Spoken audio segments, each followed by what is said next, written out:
nature humaine est déchue. Et elle va toujours aller, quand on la laisse tout seul, vers le mal. Quand tu laisses la nature tout seul, elle dégrade. Essaye de laisser une pomme tout seul, même belle comment, elle va dégrader, elle va faillir. La nature se dégrade. Mais ça prend. Je veux que quand je viens, que la parole de Dieu me touche, que la parole de Dieu me corrige. Je ne veux pas arriver à une place où je suis caressé. Je veux être sauvé. Je veux être sauvé. Alléluia. Mais nous sommes toujours appelés à donner cette parole à tous. Avant d'entrer dans cette partie, la troisième partie de la sanctification, nous allons parler des ornements aujourd'hui. Je voulais rappeler deux principes. Nous devons recevoir la parole, mais nous devons aussi la donner. Amen. Et très souvent, quand nous la recevons, c'est un combat. Mais quand nous voulons la donner, nous voulons que les autres la reçoivent tout de suite. Avez-vous réalisé que la façon que vous avez reçu ces choses, vous n'acceptez pas que les autres, vous voulez que ce soit instantané. Alors que toi tu as pris 57 ans avant de mettre en pratique la sanctification. Mais tu veux que celui qui rentre à l'église aujourd'hui même qu'il soit sanctifié. Ce n'est pas juste. Ce n'est pas juste. Regardez un peu avec moi 2 Timothée 2, 23 à 26. La Bible nous dit ceci. Repousse les discussions folles et inutiles, sachant qu'elles font naître des querelles. Nous ne sommes pas là pour argumenter inutilement. Amen. Écoutez, j'ai pensé, je méditais la semaine passée. Je n'ai jamais été intéressé à faire des débats sur la parole. Et je pense que la semaine passée, Dieu m'a confirmé de ne jamais m'engager dans un débat sur la parole de Dieu. Je refuse. Là, vous pouvez me regarder, mais la vérité, alors, la vérité, on la prêche. Je prêche seulement la vérité. Amen. Parce que celui qui veut, il va prendre. Celui qui cherche Dieu, il va recevoir. Il est inutile de s'engager dans des débats qui a raison, qui a tort. De toutes les façons, tous nous avons tort et seule la parole de Dieu a raison. Et nous, repousse les discussions folles et inutiles, sachant qu'elles font naître des querelles. Or, il ne faut pas qu'un serviteur du Seigneur ait des querelles. Il doit au contraire avoir de la condescendance pour tous. Allô? Moi, je ne sais pas si c'est vraiment la bonne signification, mais dans mon français un peu tronqué africain, quand je vois le mot condescendance pour tous, je me dis, je dois descendre au niveau où tout le monde se trouve. Condescendance. Enfin, je ne sais même pas si c'est cela qui veut signifier. Mais dans ce cas, je veux juste ne pas m'élever au-dessus des gens. Voilà. Pour ceux qui vont à l'école, est-ce que ça signifie dans ce sens-là que ça s'utilise? Je ne sais pas. Les universitaires. Non? Et condescendance pour tous. Être propre à enseigner. À enseigner, c'est-à-dire à transmettre une connaissance. Doué de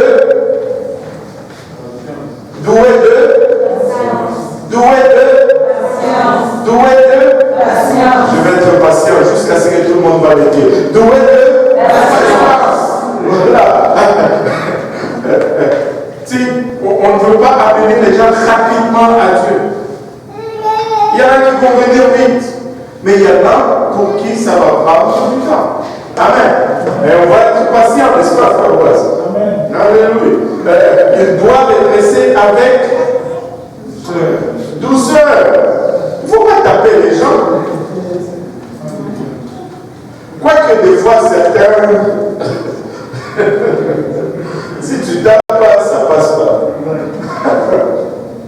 Il doit redresser avec douceur, les amis. Regardez, même pas les frères, les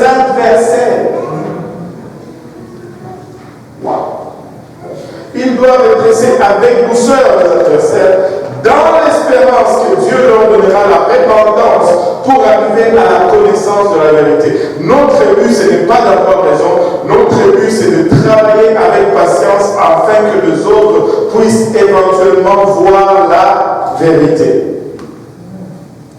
Ne cherche pas toujours à avoir raison, mais cherche à gagner une âme. Des fois, il faut juste se taire. Parce qu'il y en a certains que tu vas gagner juste par ton attitude et non par ta connaissance. Ils disent, les gens se préoccupent très peu de ce que tu sais s'ils ne savent pas que tu te préoccupes d'eux. Donc, patience, douceur, en espérant que Dieu va les amener à la connaissance de la vérité et à la repentance. Et que devenus à leur bon sens, au verset 26, ils se dégageront des pièges du diable qui s'est emparé d'eux pour les soumettre à sa volonté. Écoute, si quelqu'un n'est pas sur la voie de la vérité, c'est parce qu'il est pris dans un piège du malin. Je vais ajouter Matthieu 10, verset 16. Matthieu 10, verset 16, je dis ceci. Voici, je vous envoie comme des brebis au milieu de l'eau. Waouh! Comme des brebis au milieu de l'eau. Soyez donc prudents comme les serpents, et simples comme les colombes. Et c'est avec toujours ces deux principes que nous voulons aborder la question de la sanctification. Vous savez, la sanctification est aussi importante, aussi salvatrice que l'évangile. Le salut n'est pas quelque chose de ponctuel. Le salut, c'est un processus. Je suis sauvé aujourd'hui. Demain, je dois continuer d'être sauvé.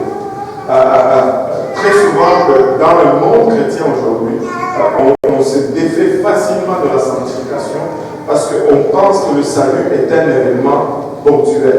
Si le salut était un événement ponctuel, Paul n'allait pas nous exhorter à travailler avec tremblement sur notre salut tous les jours. Paul n'avait pas parlé de lui-même qui traite durement son corps afin de ne pas être perdu lui-même après qu'il ait prêché à plusieurs. Le salut est un processus et non un événement ponctuel. Alors, le salut commence d'abord par la croyance. Je dois croire. Et puis, par l'obéissance, je dois obéir à l'évangile, je dois me repentir, je dois me faire baptiser au nom de Jésus-Christ, je dois être rempli du Saint-Esprit. Qu'est-ce que tu es en train de faire? Je suis en train d'être sauvé. Alléluia. Et après avoir obéi à l'évangile, le salut continue par la sanctification. Acte 2, 38, Hébreux 12, 14, c'est la même chose que Acte 2, 38. Ça a la même valeur.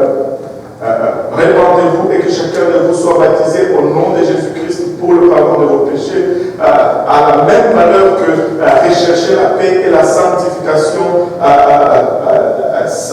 la paix avec tous et la sanctification sans laquelle nul ne verra le Seigneur. C'est dans la même Bible et ça a la même valeur. Et nous devons rechercher la sanctification. Et la sanctification était une des doctrines qui a été perdue dans le cours de l'histoire de l'Église. Nous avons parlé de l'habillement, nous avons parlé des cheveux, nous avons parlé des attitudes. Là, nous allons regarder un peu la question des ornements. Alléluia. Vous savez, les deux passages que nous avons utilisés sont probablement les passages les plus directs dans la parole de Dieu. C'est triste de voir qu'il y a des gens qui argumentent ces deux passages, mais ces deux passages sont très clairs, sont très directs, sont explicites. Ce ne sont pas des passages implicites. On va regarder cela. Le premier passage nous est donné par Paul dans 1 Timothée 2, 8 à 15, si on peut l'élargir un peu aujourd'hui. Et le deuxième passage nous est donné par 1 Pierre 3, 1 et à 7. Et c'est de ces deux passages que nous avons tiré nos enseignements.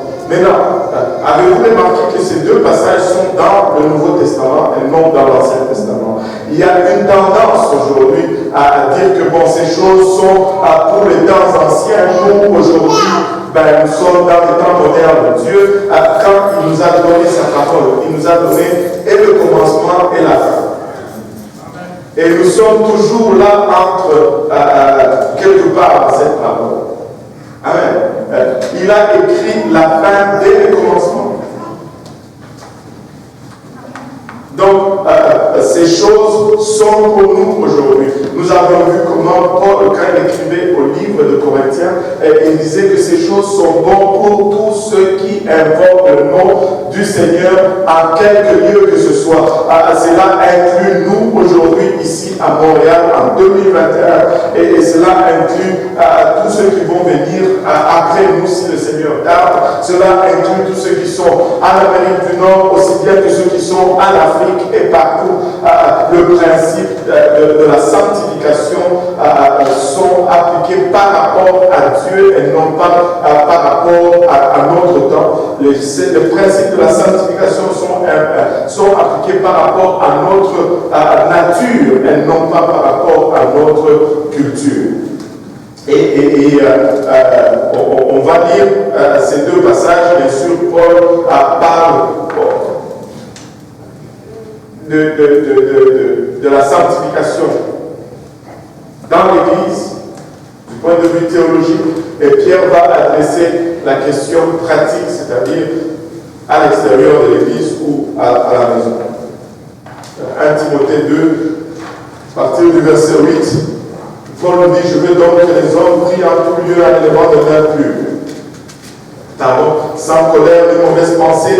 Je veux aussi que les femmes vêtues d'une manière décente, avec pudeur et modestie, ne séparent ni de tresses, ni d'or, ni de perles, ni d'habits somptueuses, mais qu'elles séparent de bonnes œuvres comme il convient à des femmes qui font profession de servir Dieu. Que la femme écoute l'instruction en silence avec une entière soumission. Je ne permets pas à la femme d'enseigner ni de prendre de l'autorité sur l'homme, mais elle doit demeurer dans le silence, car Adam a été formé le premier et Ève ensuite. Et ce n'est pas Adam qui a été séduit, c'est la femme qui séduite s'est rendue coupable de transgression. Elle sera néanmoins sauvée en devenant mère si elle persévère avec modestie dans la foi, dans la charité et dans la sainteté. Et Pierre nous le présente de cette façon, 1 Pierre 3, 1 à 7, femmes, soyez de même soumises à vos maris, afin que si quelques-uns n'obéissent point à la parole. Et on voit bien que Pierre est dans un autre cadre. Paul était dans le cadre vraiment de l'Église. Et Pierre est vraiment dans un cadre à domicile. Si quelques-uns n'obéissent point à la parole, qu'ils soient gagnés sans parole par la conduite de leur femme, en voyant votre manière de vivre, chaste et réservée. Ayez non cette parure extérieure qui consiste dans les cheveux tressés, les ornements d'or ou les habits qu'on revêt, mais la parure intérieure est cachée dans le cœur, la pureté incorruptible d'un esprit doux et paisible, qui est d'un grand prix devant Dieu. Ainsi se parlaient autrefois les saintes femmes qui espéraient en Dieu, soumises à leur mari, comme Sarah qui obéissait à Abraham et l'appelait son Seigneur. Sarah appelait Abraham mon Seigneur. Alléluia. Alléluia. C'est d'elle que vous êtes devenus des filles en faisant ce qui est bien, sans vous laisser troubler par aucune crainte. Marie, montrez à votre tour de la sagesse dans vos rapports avec vos femmes, comme avec un sexe plus faible. Honorez-les comme devant aussi hériter avec vous de la grâce de la vie. Qu'il en soit ainsi afin que rien ne vienne faire obstacle à vos prières. Et ce n'est pas dans la leçon d'aujourd'hui, mais je vais dire encore ceci. Il y a une seule chose qui fait obstacle à la prière dans la parole de Dieu, c'est quand il ne traite pas bien sa femme. Quand ta femme est fâchée contre toi, arrête même de prier. Va régler l'affaire. Parce que ça ne va aller nulle part. Regardez ceci. Ça va juste sauter aux yeux. Il dit, Marie, montrez à votre tour de la sagesse et non de l'autorité. Et les hommes aiment montrer l'autorité, mais la parole de Dieu nous demande de montrer la sagesse. Waouh! C'est différent de ce qu'on comprend. Aujourd'hui, on va parler des ornements. Amen. Des parures. Dieu est intéressé dans la beauté. Amen. Dieu est intéressé dans la beauté. Mais son approche est un peu différente de nous. Moi, je dis toujours, je prends toujours l'exemple des fruits. Les fruits sont nutritifs, c'est bon pour la santé, n'est-ce pas? Aujourd'hui, il y a des régimes bizarres. Des gens qui ne mangent même pas de fruits. Et il dit qu'il y a du sucre dans le fruit. Bon, ça, j'ai difficile à marquer. Vous n'allez pas m'enlever mes manques, mon melon d'eau, et ça reste sur la table. Regarde, les fruits ne sont pas non seulement nutritifs, mais quand tu fais un panier de fruits, c'est beau à voir. Tous les fruits peuvent être gris, du temps que ça contient beaucoup de vitamines. Amen.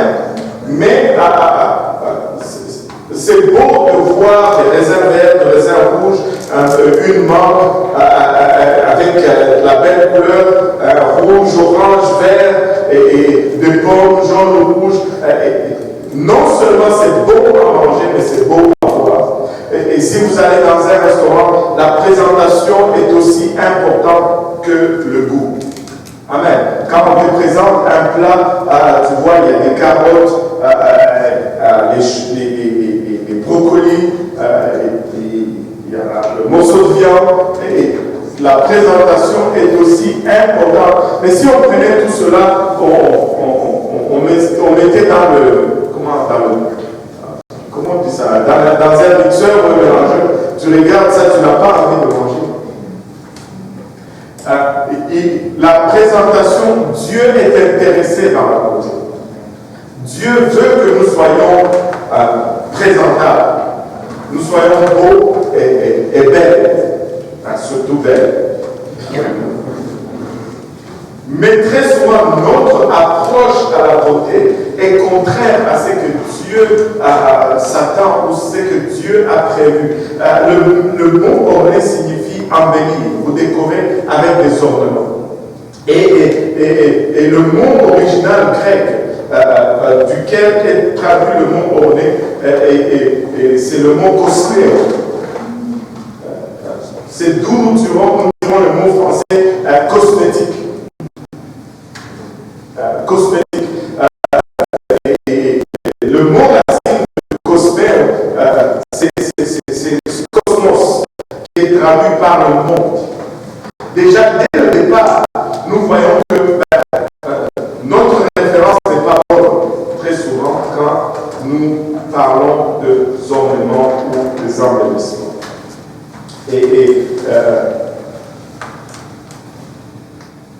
En regardant l'utilisation de ce mot dans ces deux passages, il est clair que les apôtres nous indiquent que la façon dont les femmes souvent, parce que la parure c'est très souvent une question, c'est plus un problème des femmes que des hommes. Mais malheureusement aujourd'hui,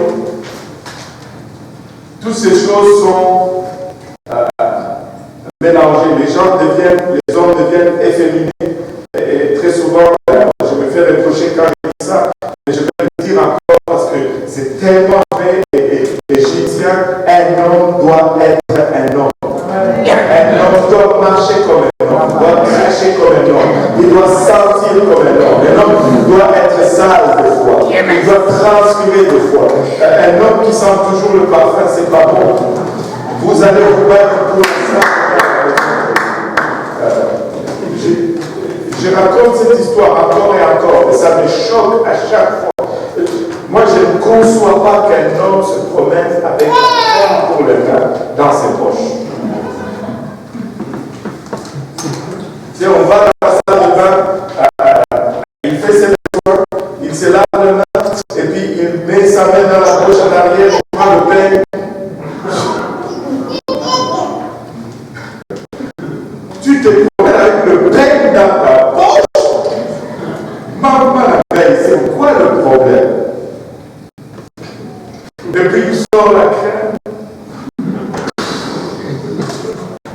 là j'ai mon voyage.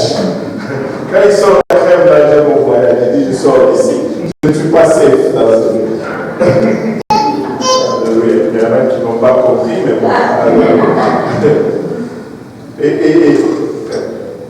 C'est la question de la parure, l'industrie du maquillage et des ornements, des bijoux, c'est plus un marché de femmes, c'est ce qu'on veut dire par là.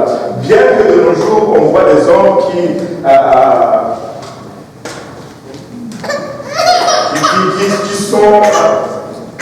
ont cette tendance, mais ce n'est pas naturel.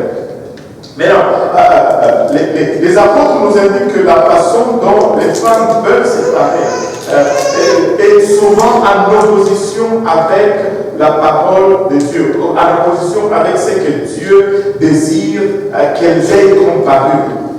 Amen. Et une étude, si nous faisions juste une simple étude de la Bible au sujet du maquillage et des bijoux, c'est juste faire l'étude. Tu peux offenser les gens facilement. Amen. Bon, soyons honnêtes. Qui a déjà été offensé par l'enseignement sur les maquillages, les bijoux et la sanctification? Écoute, c'est normal. Il y a même d'autres choses. C'est normal. Vous allez, on va voir pourquoi c'est une question sensible mais juste répéter même des fois les versets bibliques, ça peut offenser quelqu'un. Pourquoi? Parce que la plupart des femmes aujourd'hui, utilisent ces choses. Qui s'est déjà maquillé dans ce livre? C'est même certains hommes. C'est le monde normal de nos jours. Qui a déjà porté des bijoux? Et certains de ces choses, surtout certains de ces bijoux, ont des valeurs sentimentales. Et quand on vient regarder cela à la lumière de la parole de Dieu, on se sent offensé parce qu'il y a un attachement sentimental à ces choses. N'est-ce pas? Donc, laissez-moi vous dire ceci. Il n'existe aucun moyen, que tout le monde dise aucun moyen, il n'existe aucun moyen de contourner le fait que la Bible enseigne implicitement que le maquillage est une pratique des prostituées. Il n'y a pas un moyen pour éviter cela. Il n'y a pas une seule référence biblique que tu peux utiliser pour dire que le maquillage, c'est correct. Il n'y en a pas.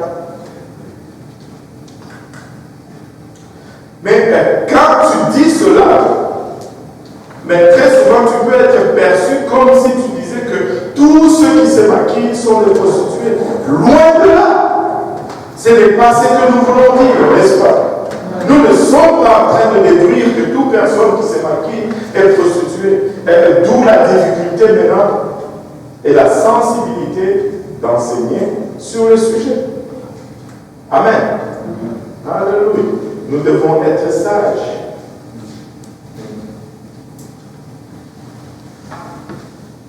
Les Écritures enseignent que ces pratiques doivent être abandonnées. Amen. Car elles ne conviennent ni au caractère, ni à la modestie chrétienne. Maintenant, avant de commencer à regarder toutes ces choses, il y a 3 positions que nous pouvons adopter face aux ornements mondains. Il y a 3 positions. Et la première position, c'est la restriction totale. Tu vas avoir des gens qui vont te dire, ben, niet, rien. Même pas, tu sais, le lubridaire, même pas. Alors, même pas l'huile de palme. Chez nous, des fois, on mettait l'huile de palme. Même pas l'huile de palme. Et la restriction totale, ce type d'enseignement déclare que toute parure extérieure est mauvaise. Et il y a des gens qui soutiennent ce point de vue. Ils peuvent même interdire l'utilisation des choses comme le parfum. Tu sais, il y a un débat sur le parfum. Waouh! Mais aujourd'hui, Dieu m'a montré quelque chose au sujet du parfum. Et peut-être qu'on va y arriver aujourd'hui, peut-être qu'on va. Ne vous alarmez pas, hein, c'est pas mauvais.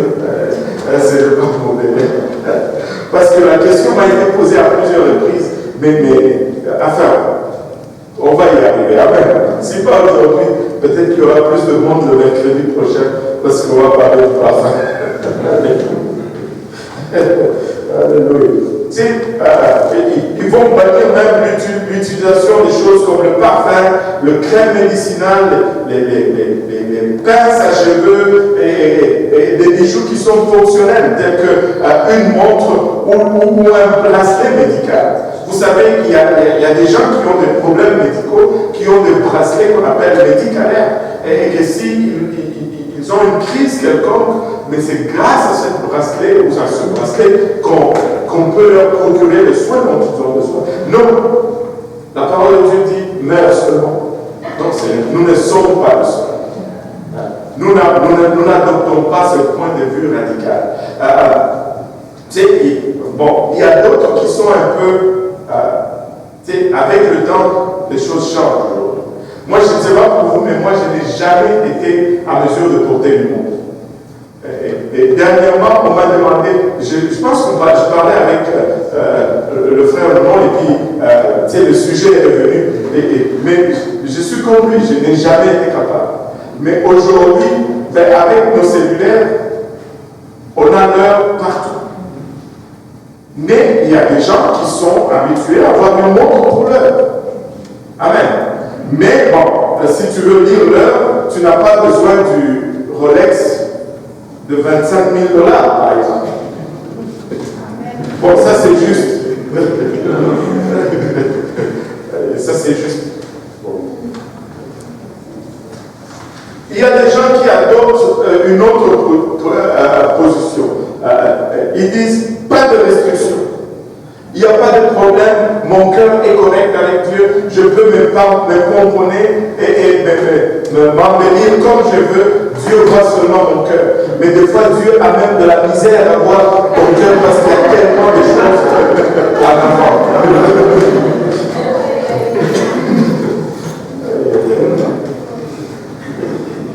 Ce type d'enseignement déclare que toute parure extérieure est fondamentalement sans conséquence vis-à-vis de Dieu. Tu peux mettre tous les bijoux que tu veux et il n'y a pas de problème. Et la plupart des chrétiens tombent dans ce piège-là. Les extrémistes qui défendent ce point de vue enseignent que c'est du légalisme que de mettre des restrictions sur la façon dont les femmes paraissent, même les hommes. Vous savez, d'un côté, on nous dit on doit bannir tout. De l'autre côté, on nous dit on doit accepter tout. Mais très souvent, tu vas voir qu'un extrême va venir en réaction à l'autre extrême. Parce qu'ils ont dit qu'on doit bannir tout, eh bien, on va tout perdre.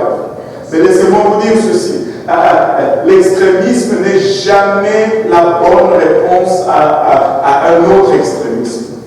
La bonne réponse à l'extrémisme, c'est toujours à revenir au milieu où se trouve la parole de Dieu et marcher droit selon la parole de Dieu, peu importe ce qui est enseigné d'un côté ou de l'autre. Et il y a éventuellement ou finalement cette troisième position qui parle de quelques restrictions.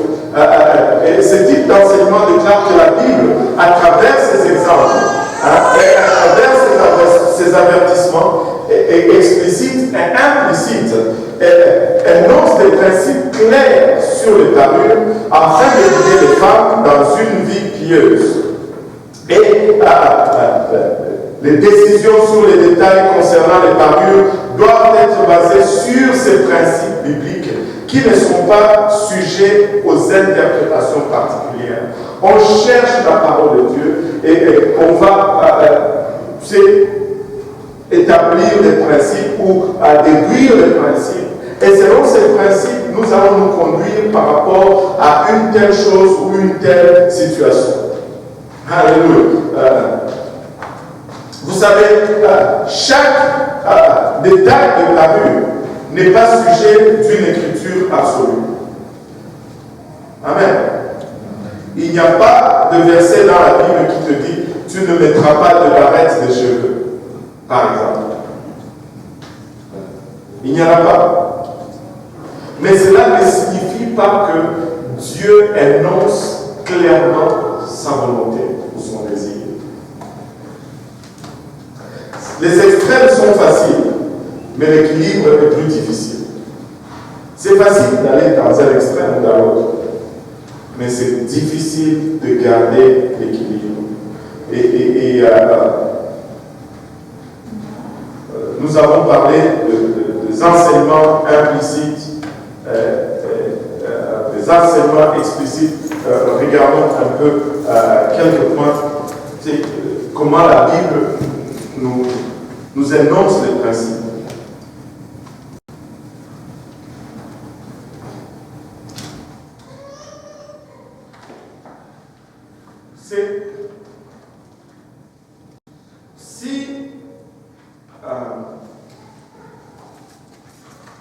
C'est toujours particulier, c'est toujours étrange de voir que l'homme va toujours recourir à l'Ancien Testament selon sa convenance.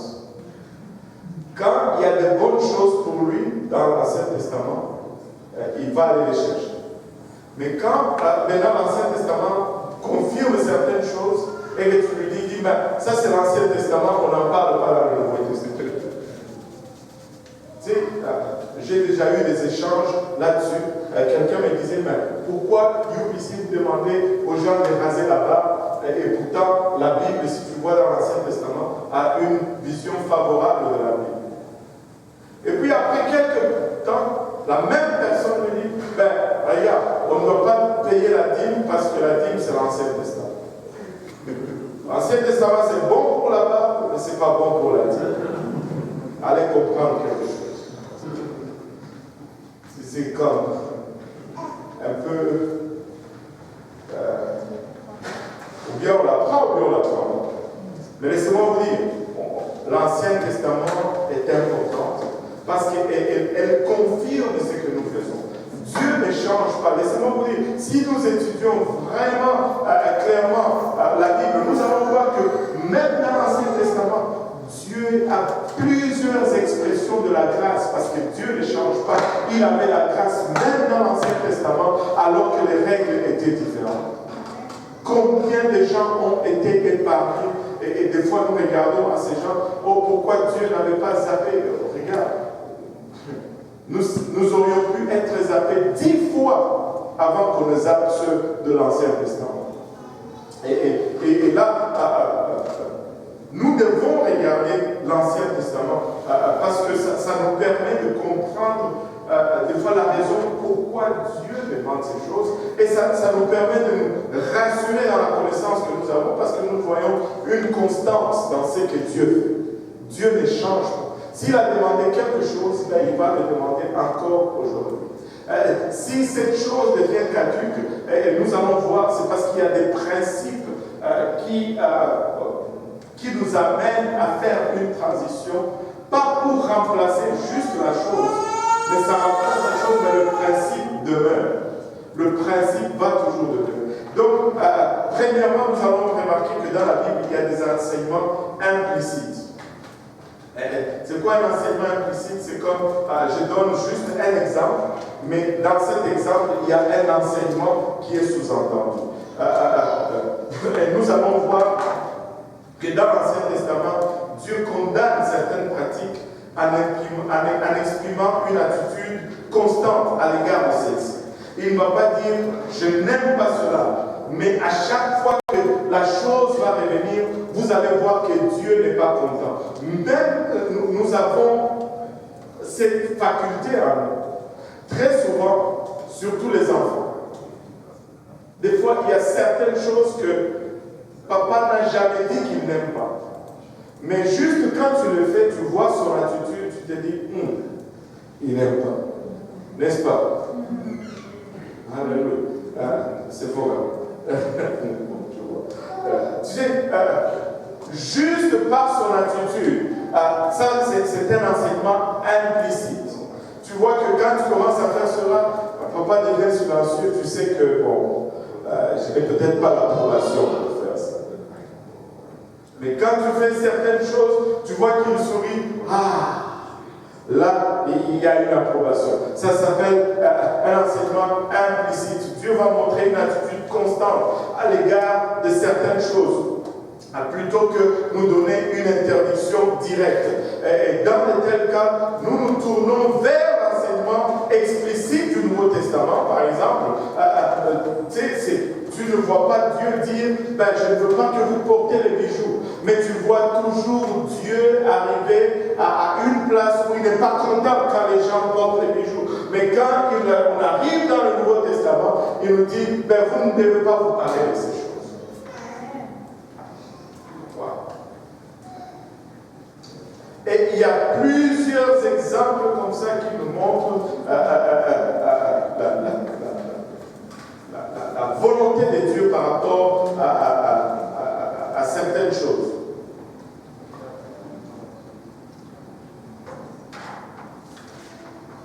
Deuxième type d'enseignement, ou exemple d'enseignement, c'est le tabernacle. Dans l'Ancien Testament, Dieu habitait parmi son peuple. Mais dans le tabernacle ou le temple, le tabernacle, quand ils étaient errants dans le désert, et le temple quand ils sont finalement entrés dans la terre promise. Mais dans le Nouveau Testament, Dieu habite en nous. Paul nous dit explicitement, ne savez-vous pas que vous êtes le temple du Saint-Esprit qui habite en vous? Amen. Donc, on arrive au Nouveau Testament, le temple, ce n'est plus la pierre, mais le temple, c'est vous et moi. Lorsque nous recevons le Saint-Esprit, nous devenons ce temple qui n'est pas fait de main d'homme, que Dieu s'est bâti lui-même. Et Dieu va toujours respecter le schéma ou le plan. Pourquoi? Parce qu'il ne change pas. Les principes vont toujours demeurer le même. Dieu habite maintenant en nous. Ainsi, le tabernacle lui-même est un modèle ou un exemple auquel nous pouvons regarder pour traiter ou adresser ce temple ou notre corps aujourd'hui. Et quand nous regardons par exemple le tabernacle de dehors, zéro décoration. Mais à l'extérieur, la splendeur et la magnificence, tout l'or était à l'intérieur. Ne mettez pas l'or à l'extérieur. Alors, c'est ça, c'était ça le modèle. À l'extérieur, tu voyais cette tente, c'était juste des peaux de dauphin. Les peaux de dauphin ont cette caractéristique d'être terre, grise. Mais quand tu entrais à l'intérieur, c'était le bleu, c'était l'or, c'était la couleur royale, c'était la Alléluia. Tout était à l'intérieur. La splendeur, la beauté était à l'intérieur et non à l'extérieur.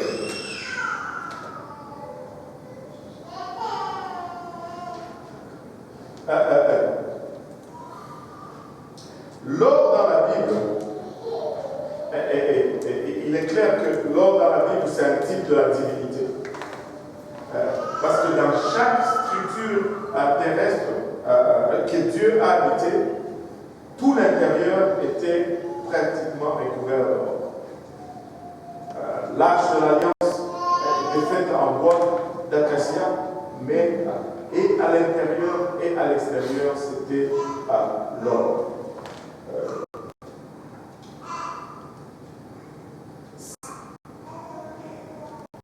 Quand nous venons maintenant au temps de l'Église,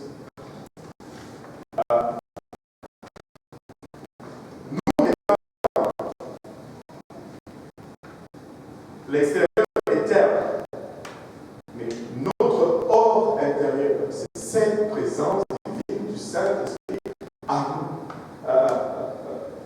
Nous ne devons pas rechercher les parures extérieures, mais plutôt se remplir de cette divinité à l'intérieur de nous.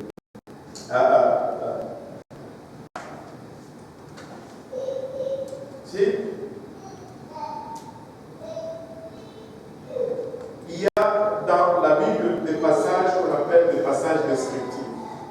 Et très souvent, ces passages descriptifs vont induire plusieurs en erreur. Par exemple, le serviteur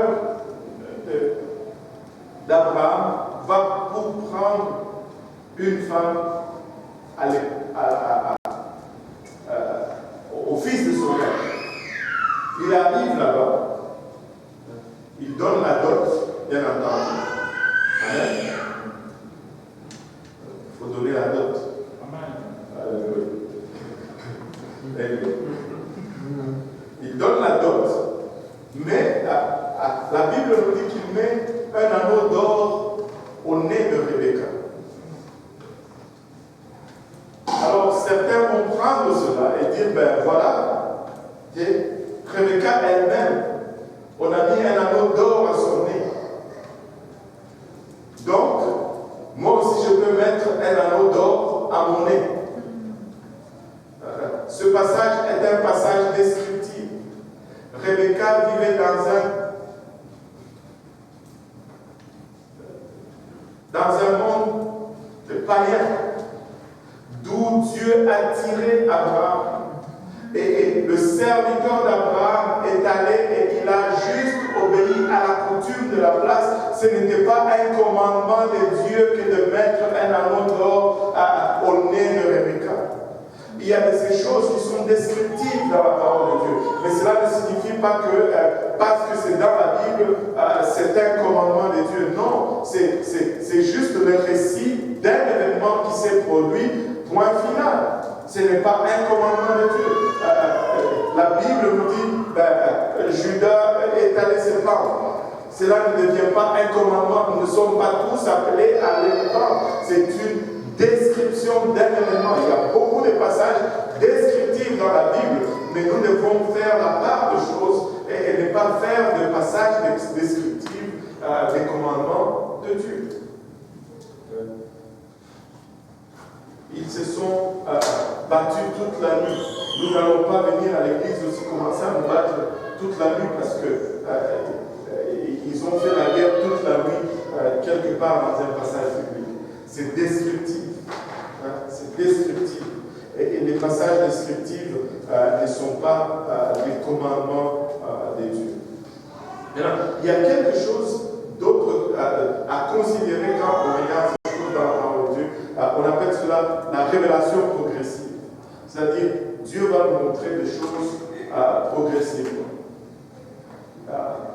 Même dans notre marche avec Dieu, il y a toujours ce progrès qui se fait constamment. Et honnêtement, quand nous regardons la parole de Dieu, ce n'est pas tout ce qui était permis dans l'Ancien Testament qui reflète vraiment s'attendait de la part de l'homme. Nous mettons cette pratique, nous mettons cette façon de faire en pratique tous les jours dans notre vie. Tous les jours. Je vais vous donner un exemple. Bon, là, je n'ai pas vraiment d'enfant. David, il est sorti. On l'a sorti. Vous savez, David, il a combien? 1 an maintenant? Oui, il a 1 an. David a 1 an. Le fils du frère Ange et de la sœur Kelly. Il a 1 an. Vous savez, bientôt, quand ses parents sont distraits, il va commencer à prendre des crayons et à écrire au mur. Il a 1 an. Il va prendre le crayon, il va écrire au mur. Et c'est normal, sœur Kelly. Ça arrive, ces choses-là. Et là, le frère Ange et la sœur Kelly ne vont pas dire « David, combien de fois on t'a dit qu'il ne faut pas écrire au mur? Attends. Schlac. Et puis ils vont chez Home Depot, ils amènent un pot de peinture et une pose. Tiens, tu vas peinturer aujourd'hui ce mur. Tout au plus, ils vont enlever les crayons, ils vont dire, mais ne peinture pas le mur, David, toi aussi. Prends le bonbon.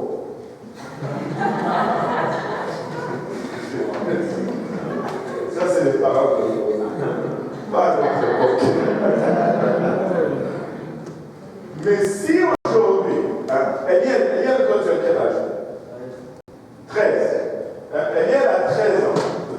Si aujourd'hui Eliel faisait la bêtise de prendre un crayon et d'aller écrire sa petite sœur applaudit.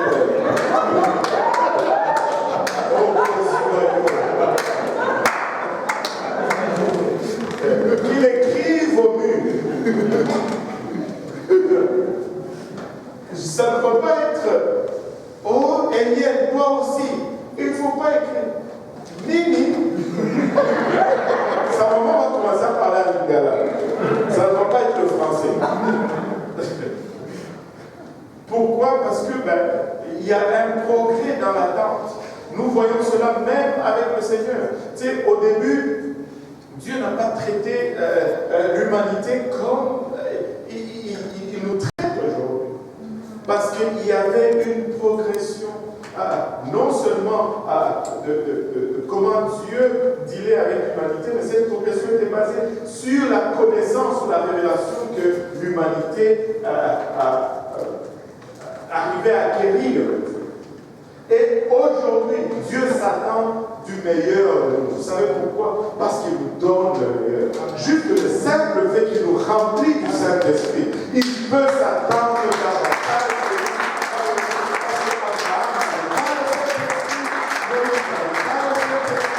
Nous avons le meilleur. Et vous ne pouvez pas être surpris que Dieu nous demande plus. Dieu nous demande plus. Et il nous offre aussi plus. Amen. Il nous offre aussi plus.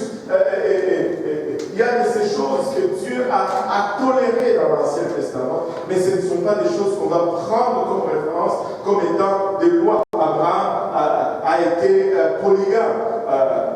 Mais cela ne veut pas dire que aujourd'hui, parce qu'Abraham est appelé père de la foi, qu'aujourd'hui tu peux être aussi polygame et être appelé père. Non, même pas fils de la foi.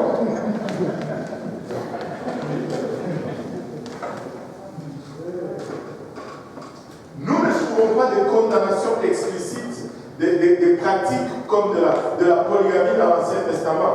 Mais si nous étudions attentivement, nous allons voir les méfaits de la polygamie aussi bien dans l'Ancien Testament.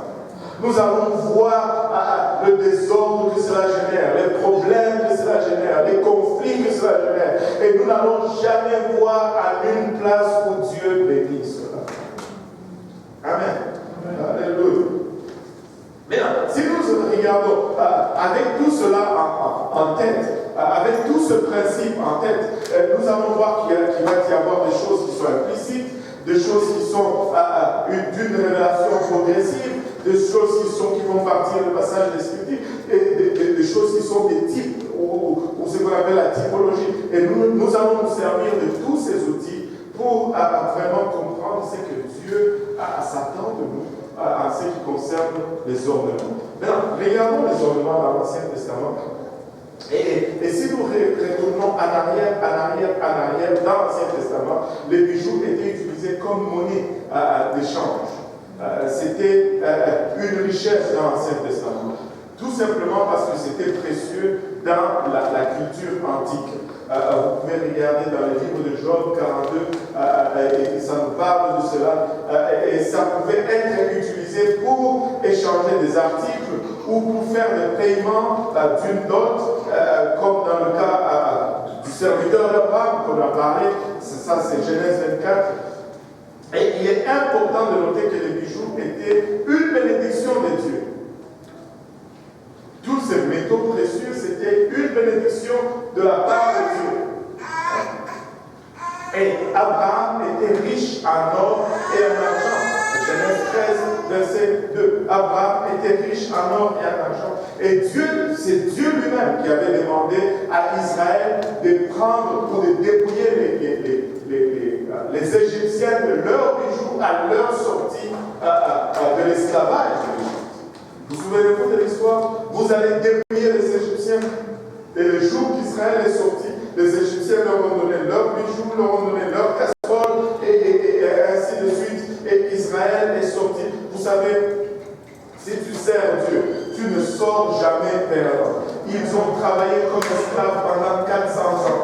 Mais le jour où est venue leur liberté, ils sont sortis de là. On a fait un rappel de tout leur salaire de 400 ans. Ils ont sorti de là riches.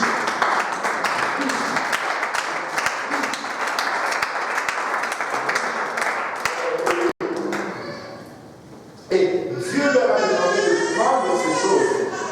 Cela était une bénédiction pour Israël, car ça allait leur servir comme monnaie d'échange durant ce long voyage qu'ils allaient entreprendre. C'était leur argent de poche pour le voyage. Tu ne peux pas voyager sans argent de poche, n'est-ce pas? Alléluia. Et jusque-là, les bijoux étaient regardés favorablement dans la parole de Dieu. Il y avait une considération positive en raison de leur usage pratique ou de leur fonction pratique. Il y avait une raison pour ces choses, et c'était pour acheter et pour vendre afin de survivre. Point final. Il n'y avait pas de monnaie. Mais aussi, on le regarde, on va voir qu'avec le temps, il y a une tendance qui s'est développée. Et cette tendance a été vraiment inquiétante. Le peuple de Dieu, qui devait prendre ses bijoux comme monnaie, ont commencé à utiliser ces bijoux comme les païens les utilisaient. Littéralement, Dieu donne une bénédiction à l'homme, mais l'homme commence à idoliser la bénédiction au lieu d'adorer celui qui l'a béni. Et très souvent, notre défi est toujours là.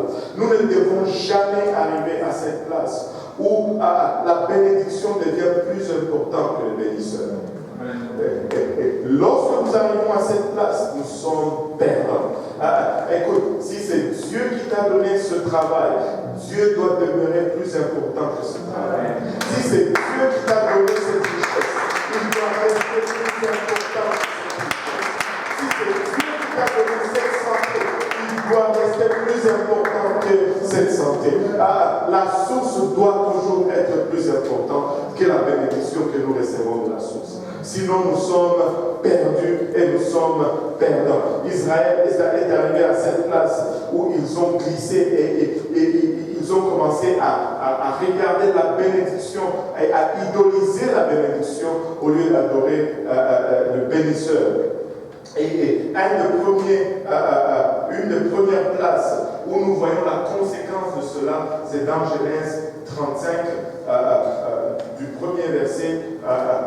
Israël était dans une posture où la fille de Jacob a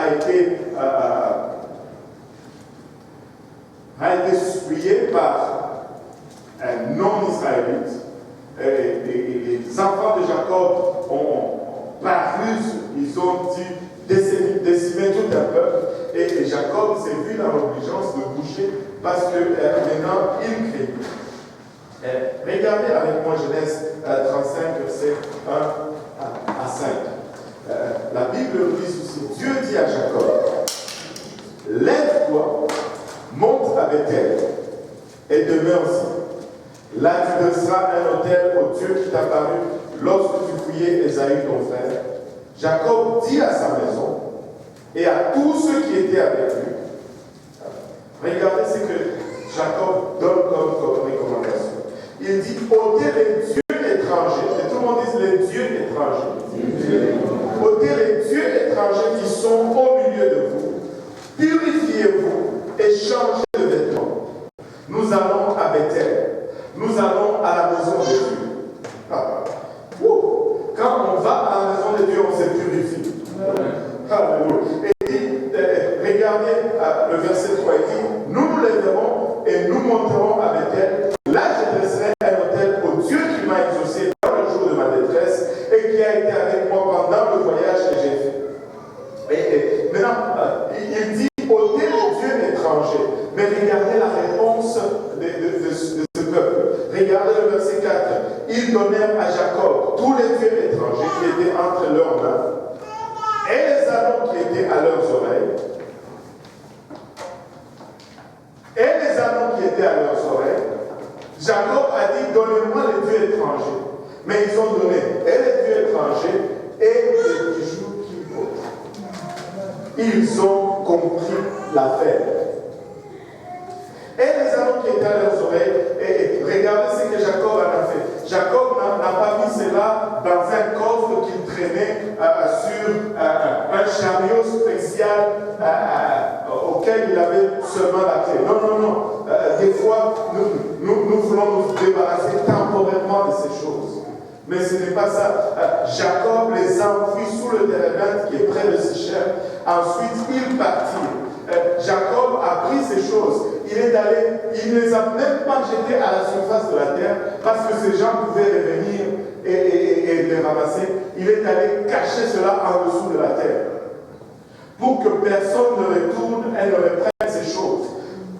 Et regardez ceci. Lorsqu'ils ont fait cela, lorsqu'ils se sont sanctifiés, la réponse a été immédiate. La terreur de Dieu s'est répandue sur les villes qui les entouraient et l'on ne poursuivit point le fils de Jacob. Ils se sont sanctifiés. Alléluia. Quand tu te sanctifies, les gens ne voient plus seulement toi, mais ils voient ton Dieu à travers toi. Et il y a une différence quand on te voit toi et quand on voit ton Dieu à travers toi.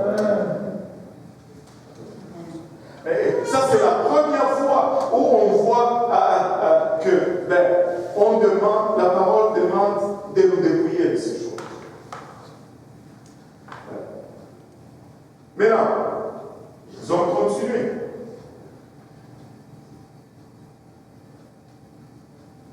La situation est devenue un peu plus large, plus critique. Bien sûr, là, le peuple est devenu plus grand également. Dans Exode 32, ce peuple qui a quitté, souvenez-vous, on a parlé de cela, lorsqu'ils ont quitté l'Égypte, ils ont dépouillé les Égyptiens, ils ont pris leurs bijoux, leurs chaînes, leurs colliers et leurs statuettes et toutes ces choses, ils sont partis avec. Genèse 32 et Genèse 33 va être les chapitres que nous allons consulter. Ils sont sortis de l'Égypte. Ils sont arrivés jusqu'au mont Sinaï. Et là, au mont Sinaï, Moïse est monté à la montagne pour recevoir aussi bien les commandements que le plan du tabernacle et toutes ces choses. Combien de temps ici il a fait à la montagne? 40 jours et 40 nuits. 40 jours et 40 nuits sans leurs dirigeants, le peuple était en déroute. 40 jours et 40 nuits. Et le peuple était en déroute. Est-ce que quelqu'un peut m'aider à lire ici Exode 32, on va lire le verset 1 à 4. La Bible dit, le peuple, voyant que Moïse tardait à descendre de la montagne, s'assembla autour d'Aaron et lui dit, allons, fais-nous un Dieu qui marche devant Car ce Moïse, cet homme qui nous a fait sortir du pays d'Égypte, nous savons ce qu'il est devenu. Aaron leur dit, ôtez les anneaux d'or qui sont aux oreilles de vos femmes, de vos fils et de vos filles, et apportez-les-moi. Et tous ôtèrent les anneaux d'or qui étaient à leurs oreilles, et ils les apportèrent à Aaron. Ils les reçurent de leurs mains, jeta l'or dans un moule, et fit un veau en fonte. Et ils dirent, Israël, voici ton Dieu qui t'a fait sortir du pays d'Égypte. Lorsqu'Aaron vit cela, il bâtit un autel devant lui et s'écria, demain il y aura fête en l'honneur de l'Éternel. Le lendemain, ils se levèrent de bon matin et ils offrirent des holocaustes et des sacrifices d'action de grâce. Le peuple s'assit pour manger et pour boire, puis ils se levèrent pour se divertir. Wow.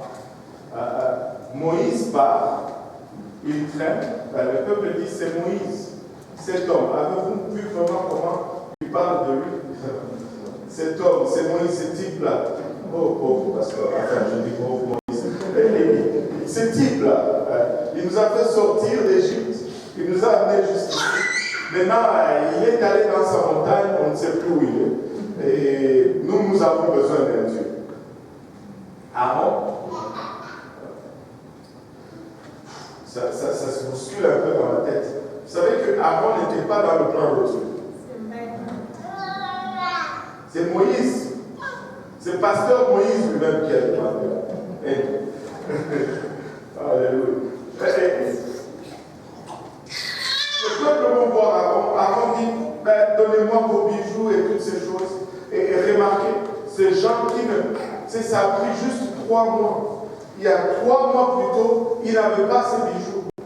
Mais dès qu'on leur donne cela, c'est déjà sur leurs oreilles. Écoutez, comme esclaves, ils ne possédaient pas ces choses. Mais 3 mois de marche, ces choses n'étaient plus dans leur poche, mais étaient comme embellissement tout autour de leur corps. Moïse, bien sûr, a été averti par Dieu, il est descendu et il a trouvé le peuple qui dansait et c'était la débauche. Et Moïse a brisé le commandement. Certains disent que Moïse a été le seul homme à briser les 10 commandements d'un coup. D'un seul coup, il les a tous brisés. Il faut le faire. Et Moïse est allé dans les pierres, il les rompit, et ce qui signifiait vraiment que l'alliance avec Dieu est brisée. Les 10 commandements viennent d'être brisés. Il a détruit le veau d'or, et avec l'aide de Lévite, il a puni tous ceux qui étaient là. Vous savez qu'est-ce qui s'est passé vraiment? Littéralement, ça c'est une leçon que nous devons être aptes à voir parce que c'est tellement graphique. Dieu donne ces choses comme bénédiction à Israël et Israël transforme ces choses littéralement en idole. Littéralement, il les transforme en idole. Que la bénédiction ne devienne jamais une idole. Mais lorsque Moïse est remonté à la montagne, il est remonté à la montagne, Dieu voulait exterminer le peuple et Moïse plaide avec Dieu et il dit, Seigneur, ne les tue pas, si tu les tues, tue-moi. Dieu était prêt à exterminer Israël et il a dit à Moïse, je vais élever un peuple de toi. Si tel était le cas, on n'allait pas avoir le peuple d'Israël aujourd'hui, on allait avoir le peuple de Moïse. Mais Dieu dit, plutôt Moïse dit, non, si tu me tues, tue-moi aussi. Parce que Moïse s'est mis dans la brèche, parce que Moïse a intercédé, Dieu dit, je vais devoir alors leur cas. Mais regardez, la première des choses, Dieu dit, je ne veux pas marcher avec vous. Regardez un peu Exode 33, du premier au troisième verset, si je ne m'abuse.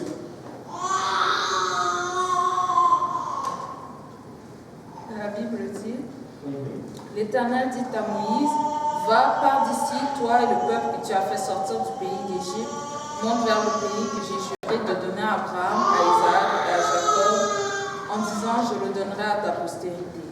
J'enverrai devant toi un ange et je chasserai les Cananéens, les Amoréens, les Étiens, les Phérésiens, les Éviens et les Jébusiens.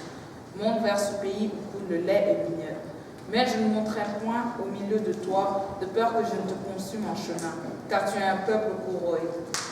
Lorsque le peuple eut entendu ces sinistres paroles, il fut dans la désolation et personne ne mit ses ornements. Waouh, regardez un peu ceci. Dieu dit, parce que vous êtes un peuple rebelle, un peuple au courroye, je ne sais pas, c'est la lecture de ce passage me fait toujours quelque chose, un courroye. C'est même pas un courroye, mais un froid, ça veut dire dur. Dès qu'on essaie de faire voir quelque chose, tu tournes. Il y a un papa qui va avoir des problèmes avec une maman.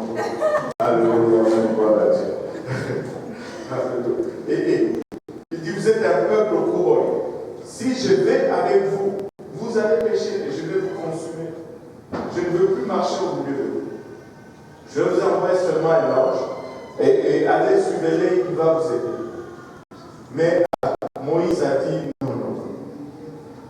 nous ne voulons pas l'ange. Mais le peuple, quand ils entendent ceci, ils sont dans la désolation.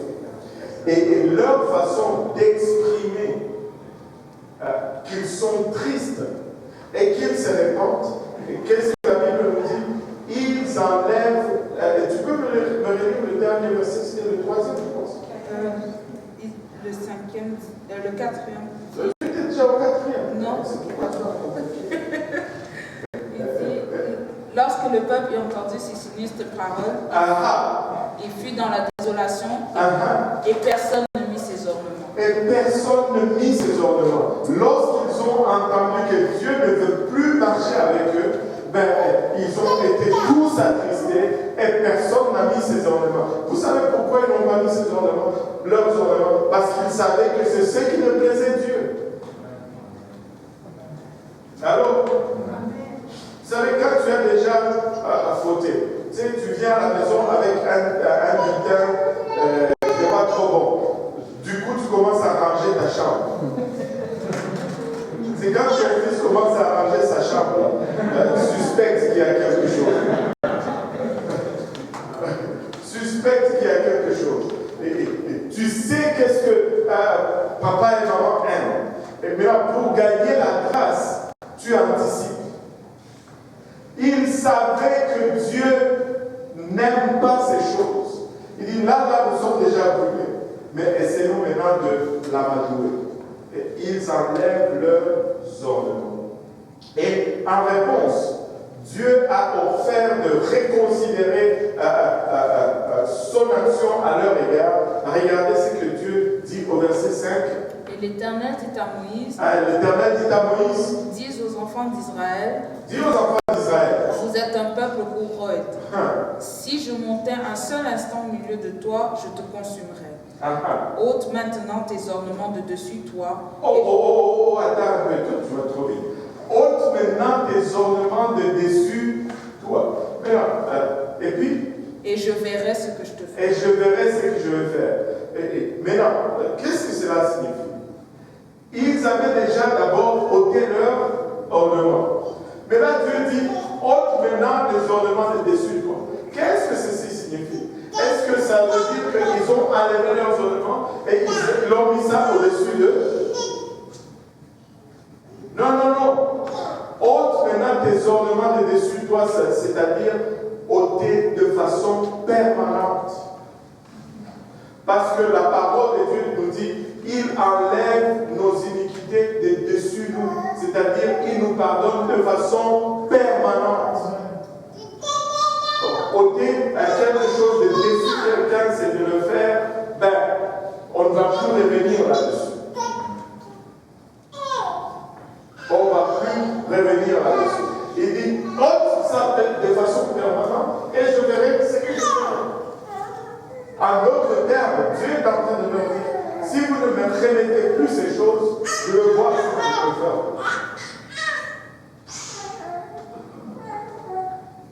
Dans l'Ancien Testament, la parole de Dieu est bonne. Ça dépend toujours. Premièrement, Israël avait répondu de lui-même. Avant que Dieu ne le mentionne, ils ont ôté leurs ornements, mais ils ont mis dans la garde-robe à côté. Tu vois que quand tu mets la garde-robe, il y a une sœur qui disait qu'elle avait enlevé ses bijoux, elle les a mis quelque part, mais c'est comme si ces bijoux-là l'amenaient.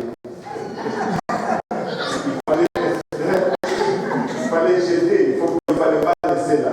Amen. Et Israël avait reconnu que ces bijoux étaient un sérieux obstacle à sa réconciliation avec Dieu. Alors elle s'est dépouillée de ses ornements. À partir du monde horaire et par la suite, regardez le verset 6. Le verset 6. Les enfants d'Israël se dépouillèrent de leurs ornements. Wow! Attends un peu. C'est quand le verbe dépouiller, est-ce qu'il y a quelqu'un qui connaît le français ici, s'il vous plaît? Qu'est-ce que signifie dépouiller? Dépouiller, c'est tout, enlever tout. Quand quelqu'un te dépouille, c'est qu'il a tout pris. Il ne reste même pas un peu. Allô? C'est dans votre Bible. Et Israël, maintenant continue. Israël, en s'éloignant du mont Horeb. Arrête pas un peu parce que là on est perdu. Les enfants d'Israël se dépouillèrent de leurs ornements. Se dépouillèrent de leurs ornements. En s'éloignant du mont. En s'éloignant du mont. Est-ce qu'il y a quelqu'un, ça c'est la version, c'est bon. Mais est-ce qu'il y a quelqu'un qui a la version Osterval? Je peux juste sentir un autre son. Attendez. Ainsi les enfants d'Israël se dépouillèrent de leurs ornements depuis le mont Horeb. Depuis le mont Horeb, à partir du mont Horeb, c'est-à-dire, et par la suite, ils ont continué à se dépouiller de ces choses. Et c'était ça l'implication. À partir du mont Horeb, ça veut dire, en partant de ce moment-ci, on se dépouille de ces affaires.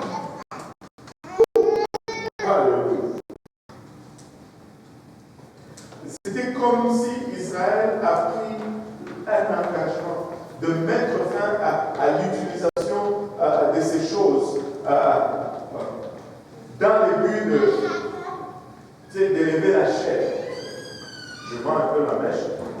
Dans le but d'élever la chair. Mais vous savez, il y a une indication qui montre que ces gens-là, ils ont compris. Ils avaient compris le message. Avez-vous remarqué qu'un peu plus loin, quand Dieu leur demande maintenant de donner à la maison de Dieu pour bâtir le temple, ils ont tellement donné. Ils disent, oh, ces choses, nous ne voulons plus avoir ça dans notre maison. Ces choses, ils ont tout donné, des bijoux, des statuettes, de l'or, de l'argent, de l'air. Ils ont tellement donné qu'on devait leur dire, ne donnez plus. Vous savez, tu fais une levée de fonds où tu dis aux gens, ne n'envoyez plus de l'argent. Hey.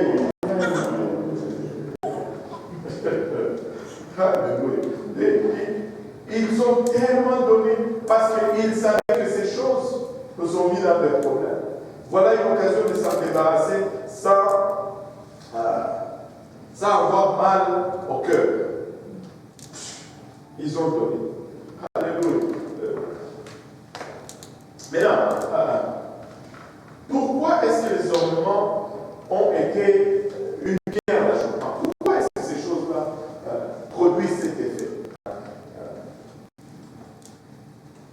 Le même effet que ça produit sur Israël, le même effet que ça produit sur nous aujourd'hui. Amen. Et pourquoi est-ce que la Bible enseigne que les bijoux sont visibles à notre vie spirituelle? Je pense qu'une partie de la réponse se trouve dans le fait que nous portons ce que nous adorons. Et nous adorons ce que nous portons. Tu ne vas pas porter quelque chose que tu n'adores pas. Allô? Là, vous êtes hésitants. Certains d'entre vous ne vont jamais pouvoir mettre ma belle veste ici. C'est trop démodé. Mon pantalon est vasé. Les jeunes aujourd'hui, c'est toutes des choses serrées, serrées. C'est pas bon, les choses serrées. Seigneur,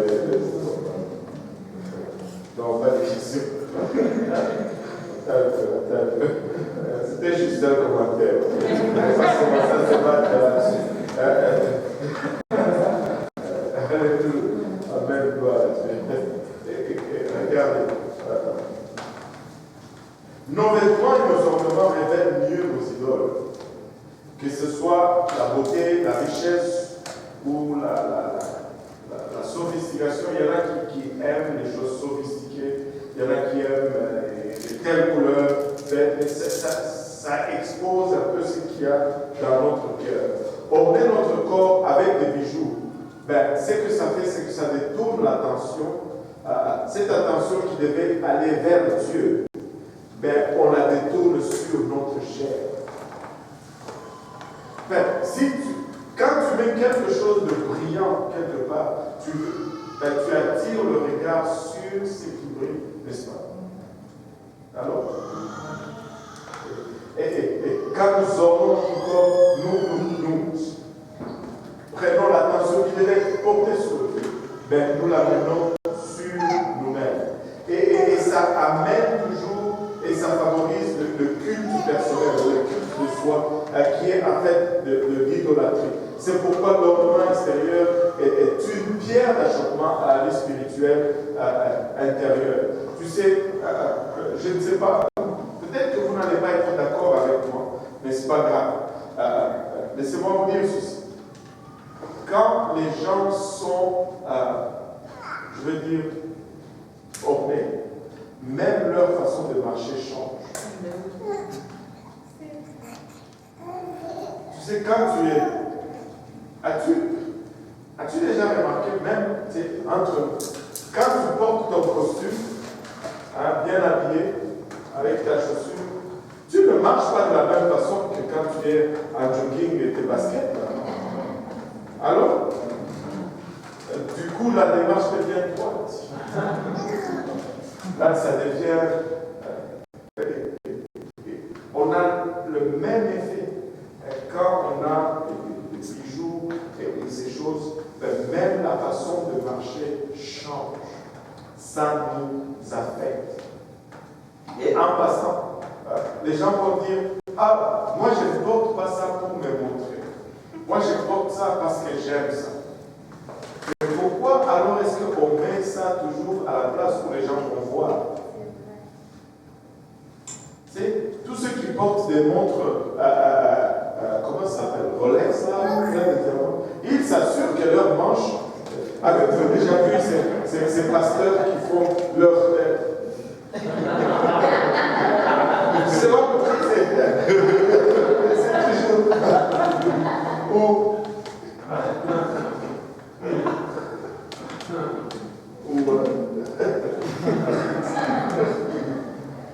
on porte cela toujours à des places où c'est visible. Si c'est juste pour toi, mais cache-le alors.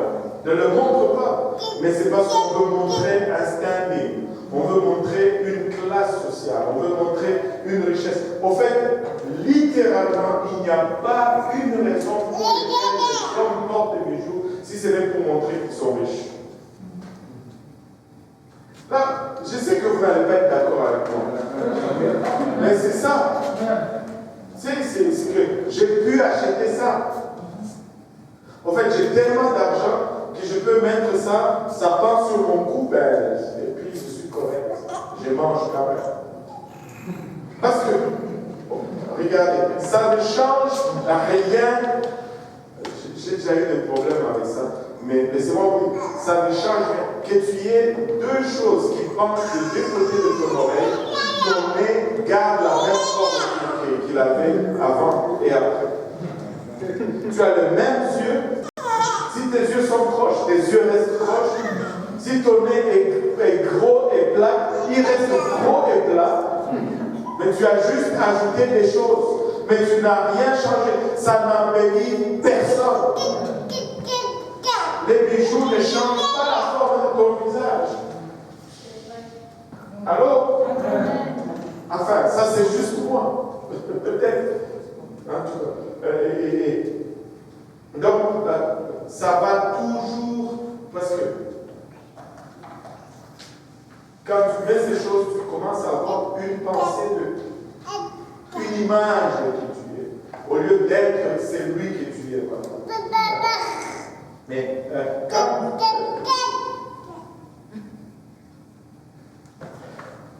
et on va voir que par la suite, d'abord, Dieu a exprimé juste une attitude. Il a dit, bon, débarrassez-vous de ça, et puis je vais voir ce que je vais faire pour vous. Mais savez-vous que Dieu a finalement verbalisé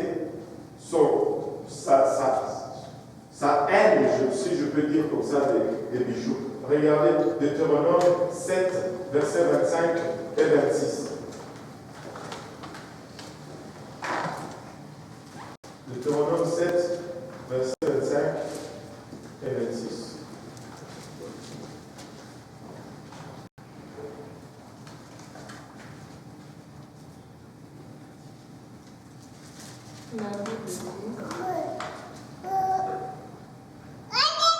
Vous brûlerez au feu les images taillées de leur Dieu.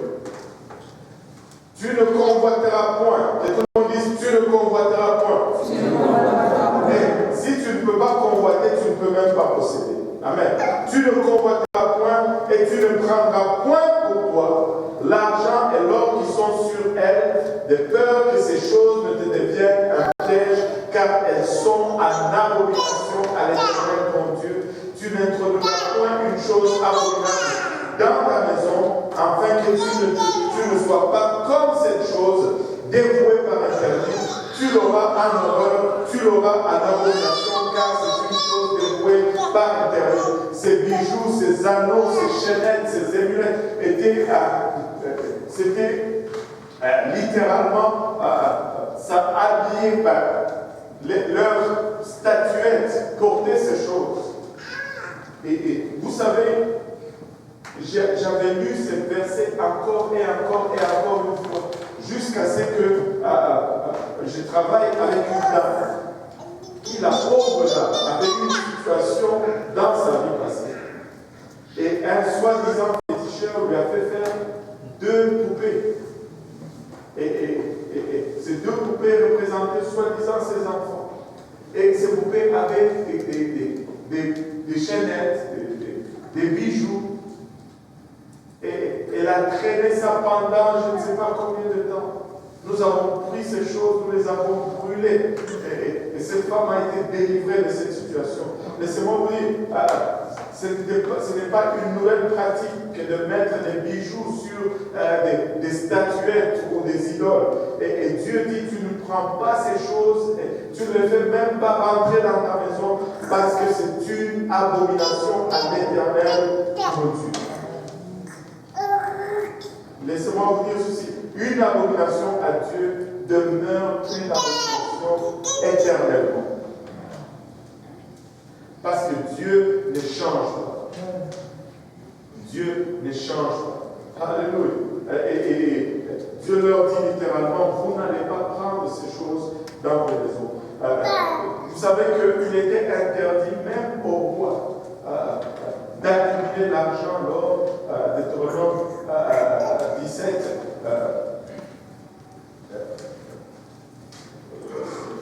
Et non cela. Le roi Salomon a transgressé cette loi et vous savez comment il a abouti. Vous savez, je vais vous donner un autre exemple. Lorsque Gédéon s'est révolté contre le commandement de Dieu, il a pris des boucles d'oreilles des Ismaélites et en a fait un vêtement sacerdotal. Et à chaque fois qu'on parle de ça, c'est toujours dans un état rétrograde. Et c'est dans Juge chapitre 8, verset 24 à 27.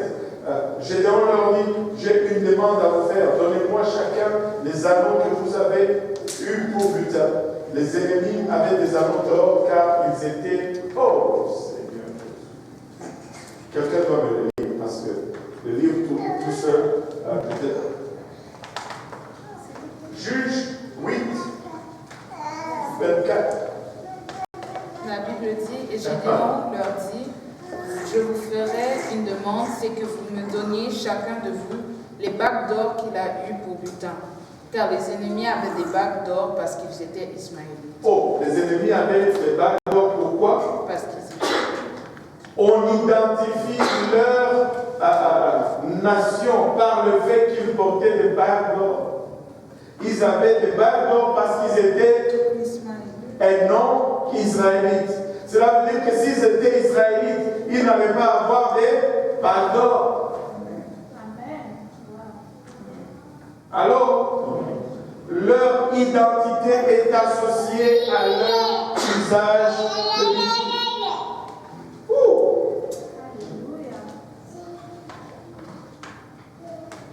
Et il dit, vous me donnerez volontiers. Ils étendirent un manteau sur lequel chacun jeta les anneaux de son butin.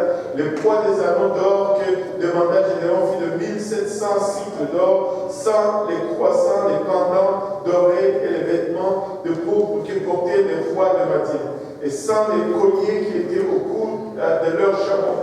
Même leurs animaux comptaient ces choses. Gédéon en fit un éphod et il le plaça dans sa ville à Ophra, où il devint l'objet de prostitution de tout Israël, et il fut un piège pour Gédéon et pour sa maison. Seulement si tu ne veux pas faire le lien, tu ne vas pas faire le lien. Mais à chaque fois que ces choses viennent en possession du peuple de Dieu, il y a un problème. Il y a un problème. Regardez, il est jamais digne. Je sais qu'il n'y a pas de couvre-feu, mais on va arrêter là aujourd'hui. Et on va continuer le mercredi prochain. On va avoir les visuels parce qu'on sera en haut. Tous les versets vont être projetés à l'écran. Et on va voir de belles images.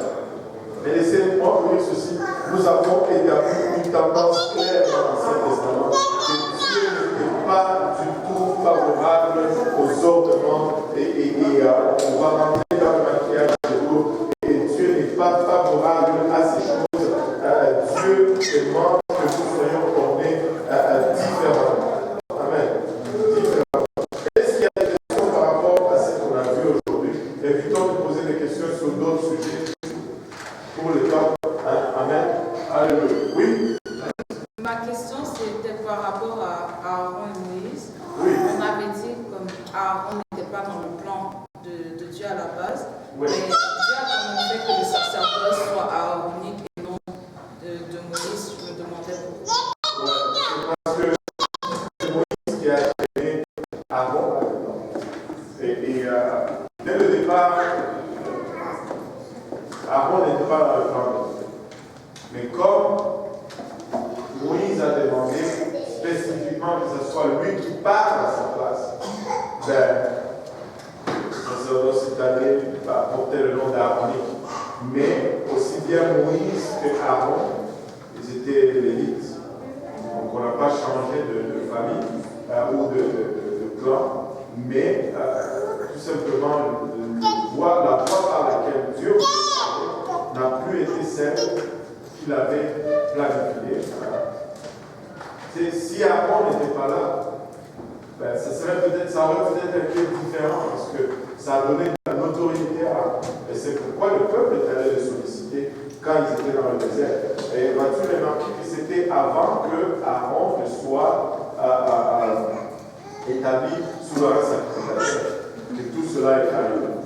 Donc il avait déjà une autorité que Moïse a bien voulu lui concéder.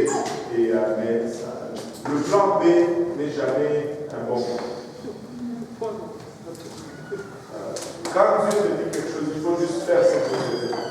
Quand on commence à aller au plan B, ça va toujours venir avec des problèmes. Ça va générer d'autres problèmes. Amen. Donc, vous avez une question?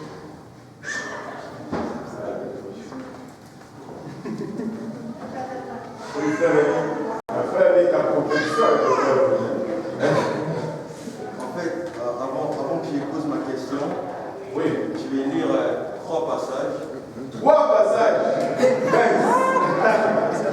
Attends, est-ce que ça a à voir avec le 3 Ouais.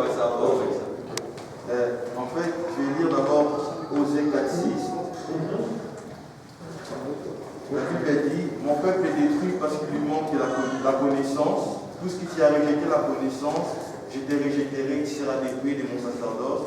Tout ce qui t'a appelé la loi de ton Dieu, je tuerai aussi tes enfants. Après ça, je vais lire des passages de Jean 8, 32.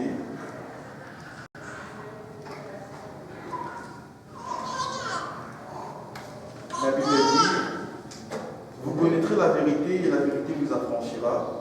Ensuite, je vais encore relire un autre passage. C'est dans Jean 17, les versets 15. Je ne t'ai pris pas de les ôter du monde, mais de les préserver du mal.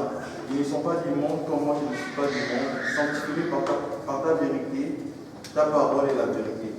En fait, j'avais une question. Est-ce que selon la parole de Dieu, les gens qui portent des bijoux vont-ils aller en enfer?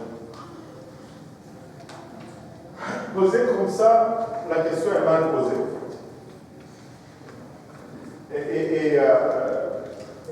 Dieu a, la question devait être posée. Dieu a-t-il un regard favorable sur les bijoux? Je pense que c'est comme ça qu'il faut approcher.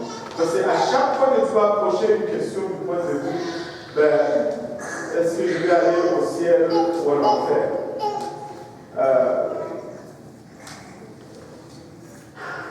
Tu ne vas pas aboutir à une bonne réponse. Parce qu'au fond, tu veux d'abord plaire à Dieu. Et c'est ce que nous devons rechercher. Si nous allons y arriver, c'est parce que nous recherchons d'abord juste à plaire à Dieu. Mais c'est dans cette démarche, en cherchant à plaire à Dieu, que nous allons nous retrouver au ciel. Maintenant, si Dieu te dit que ne pas ça, et que toi tu continues à le faire, est-ce que tu peux te retrouver en enfant? Oui, parce que c'est la désobéissance. Au départ, ce n'est peut-être pas sanitaire. C'est pourquoi au début j'ai parlé de la révélation progressive. Tu ne vas pas punir un enfant de la même façon que tu peut-être c'est un peu dur. Tu ne vas pas corriger un enfant de la même façon que tu corriges de 1 an, de la même façon que tu corriges un enfant de 15 ans. Et quand tu vois comment Dieu adresse l'humanité, il y a de cela. Et c'est pourquoi le salut c'est progressif, c'est un processus, ce n'est pas quelque chose de ponctuel. Si tu es sauvé aujourd'hui et que tu étais fan de bijoux, que tu as tous tes bijoux,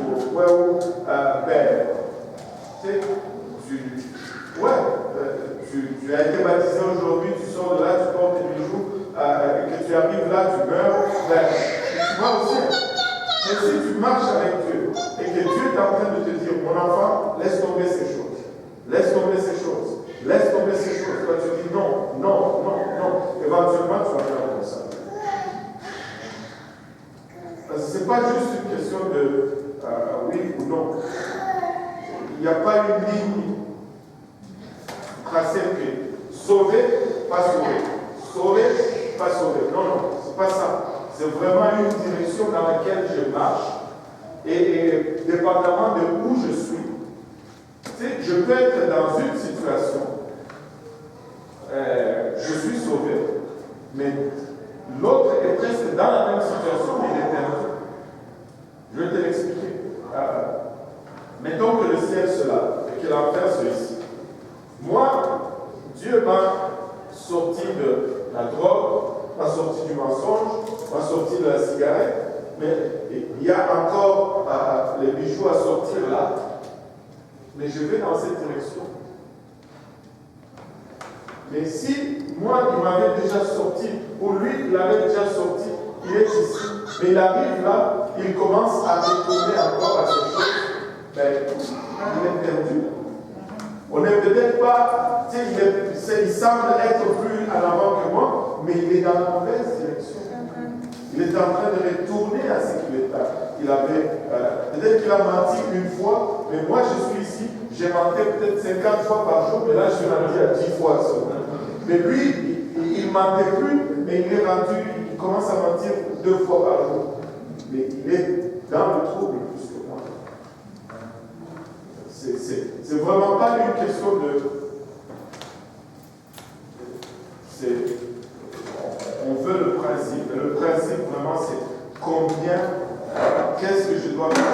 pour être agréable à Dieu. Amen. Alléluia. Je ne sais pas si ça t'éclaire un peu.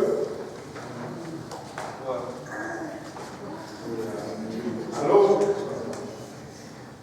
donc, voilà. Il n'y a pas d'autres questions. Hein. Ça, c'est une question suggestive. Alléluia. Il n'y a pas d'autres questions? S'il y a d'autres questions, envoyez-les même par texte. On pourra l'adresser la semaine prochaine. On va encore être dans le même sujet. Donc, c'est pas perdu. Mais seulement qu'il est déjà 21h15 et nous voulons. On ne veut pas que quelqu'un se lève dans le fond et dise Pharaon, laisse aller mon peuple.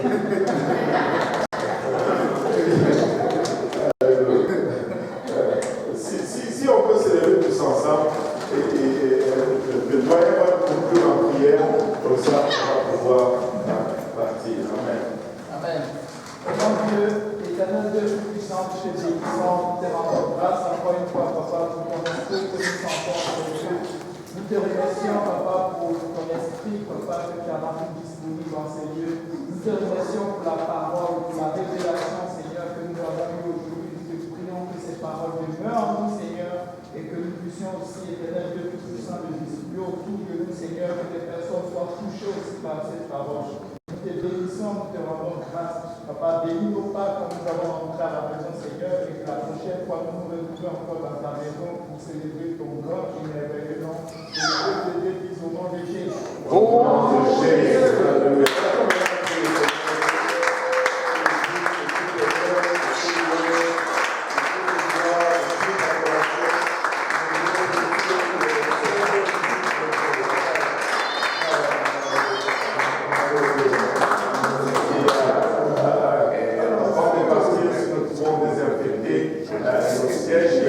Il y a de l'alcool, 2 bouteilles d'alcool à l'arrière, c'est juste un spray pour asperger sur les chaises et on va pouvoir